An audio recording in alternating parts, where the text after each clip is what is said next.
بسم الله الرحمن الرحيم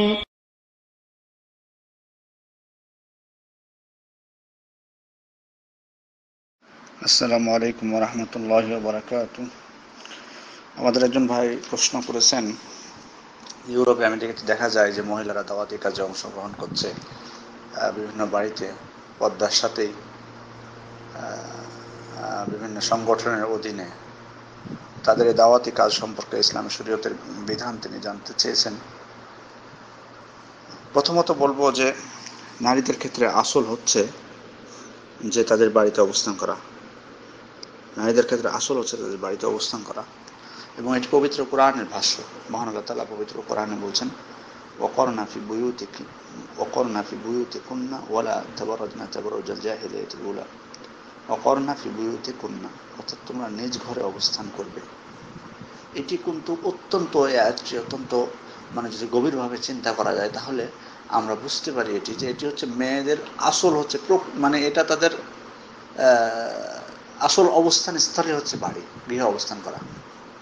যে কারণে মুফাসসিরগণ এই আয়াতের ব্যাখ্যা করতে যেয়ে বলেছেন, ইবনে কাসির রাহিমাহুল্লাহ তার তাফসিরে, আরও অন্যান্য মুফাসসিরগণ, যে নারীর আসল অবস্থান গৃহ হচ্ছে তার গৃহ। কেবলমাত্র প্রয়োজনের ক্ষেত্রে সে গৃহের বাইরে যেতে পারে।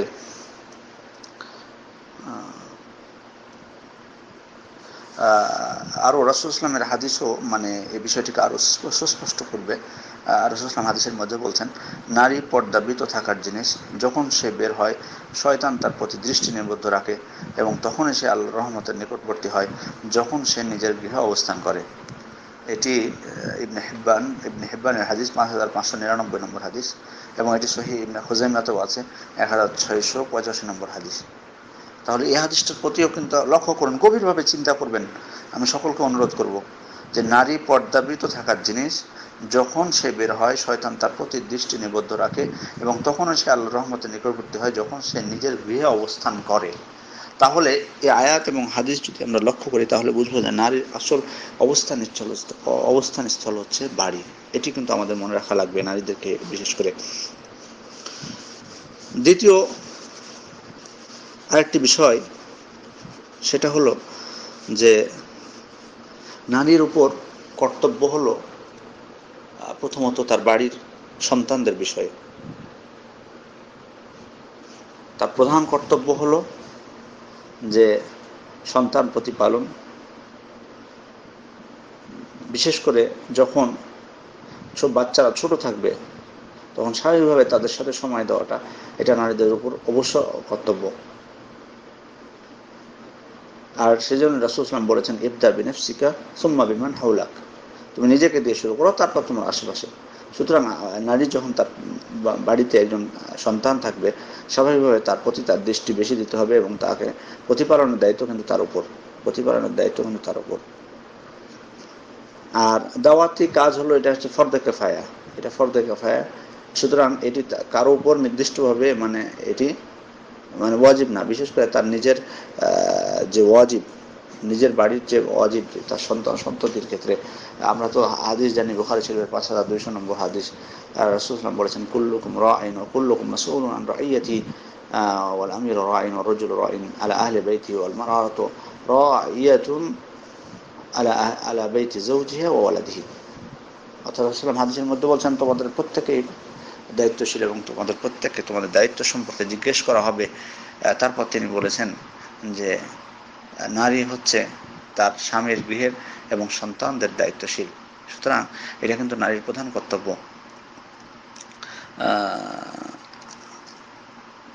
আরও একটি বিষয় আমাদের জানা প্রয়োজন, যে মূলত দাওয়াতি মাঠে ময়দানে কাজ করার মূল দায়িত্ব হচ্ছে পুরুষদের উপর।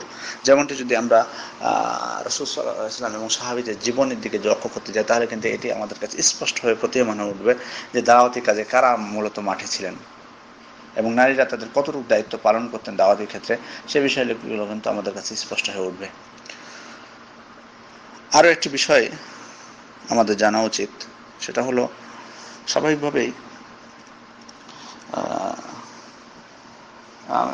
একটা জিনিস আমাদের মনে রাখা উচিত, যে যদি নারীরা দাওয়াতি কাজ করতে চায়, করতে পারে। যদি নারীরা দাওয়াতি কাজ করতে চায় করতে পারে, কোনো সমস্যা নেই। তারাও যদি মানে নিয়ম মেনে চলে দাওয়াতি কাজ করেন তাহলে তারাও নেকির অধিকারী হবেন ইনশাআল্লাহ।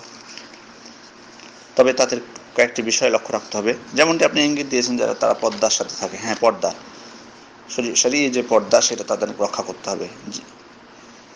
তারপরে দূরে সফর করা যাবে না, একাকী মাহরাম ছাড়া দূরে সফর করা যাবে না। এটা কিন্তু হয়ে থাকে, আমি জানি নারীরা দূরে সফর করে এই ইসলাম প্রচারের নাম করে একাকী মাহরাম ছাড়াই। তারপরে হচ্ছে বেগানা পুরুষের সাথে একাকী অবস্থান করা যাবে না, আমি জানি এটিও হয়ে থাকে অনেক ক্ষেত্রে। বেগানা পুরুষদের সাথে একসাথে সংমিশ্রণ মেয়েদের, এটা কিন্তু চলবে না। তারপরে আরেকটি যেটা গুরুত্বপূর্ণ জিনিস সেটা হলো স্বামীর অনুমতি ব্যতীত বাড়ির বাইরে যাওয়া যাবে না। বিশেষ করে স্বামী যদি বলেন নিষেধ করেন তবে তার আর কোনো উপায় নেই, তিনি বাড়ি থেকে বের হতে পারবেন না। স্বামী যদি অনুমতি না দেয়, স্বামীর অনুমতি লাগবে, স্বামীর অনুমতি লাগবে। আর এক্ষেত্রে আরেকটা বিষয়, যে আমি যেমনটি বললাম কিছুক্ষণ আগে আপনাদেরকে, যে আসলে নিজের পরিবারের সন্তানটির দিকে অনেকের আমাদের খেয়াল থাকে না।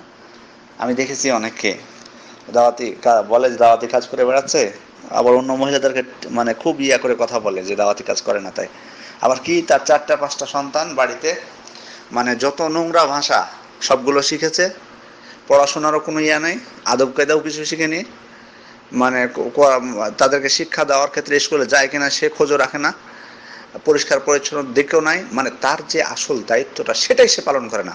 আর মানুষকে কি ডাকবে সে?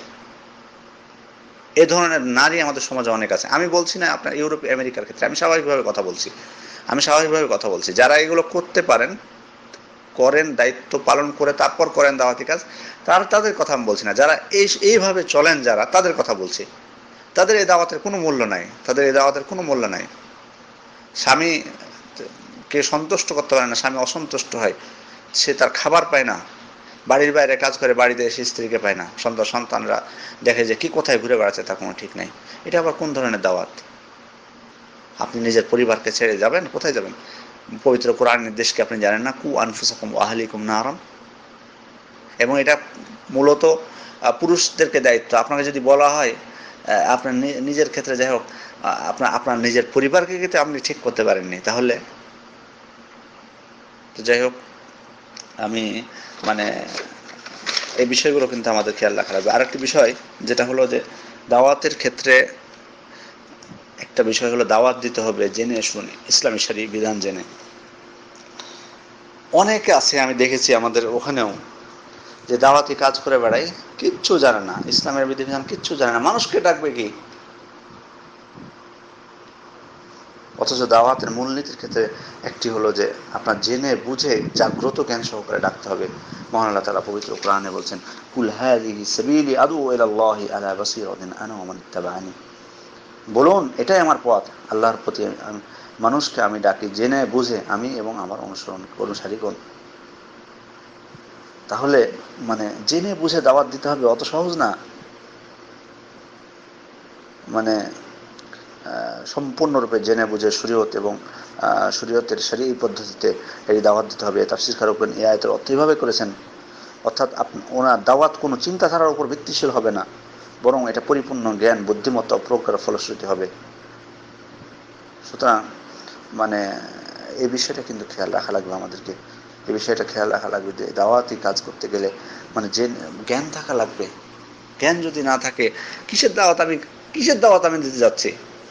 আর একটি বিষয় হলো যে মানে প্রথমত দাওয়াত আপনি যখন দিবেন, দাওয়াতের কিসের দিকে আগে আহ্বান করবে?